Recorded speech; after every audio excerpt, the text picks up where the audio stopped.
kumanda sila. Itong impeachment na kinakasan nila, bahala sila. Bahala sila. Pero kung ako ang masusunod, sabi ko sa kanila, para mabawasan ang kahihiyan ng ating gobyerno, para hindi na mapahiya ang administrasyon, tigilan nyo na. Tigilan nyo na para hindi na mapahiya. Ngayon, kung gusto nyo mapahiya, o ituloy nyo. Hindi rin naman kayo mananalo. Kahit saan tayo mapunta, hindi mananalo.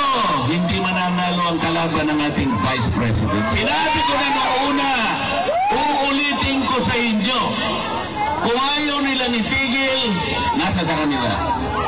Pero kung gusto nilang mawala ang kanilang kahihiyan, itigil na lang nila. Ngayon, ayaw nang tumigil, prubahan natin. Sige, isulong ninyo. Pareho din naman ang mangyayari. They will not be able to remove the Vice President. Itaga mo sa bato yan. Itaga nyo sa bato yan. Walang nangyayari. The Vice President will stay as Vice President.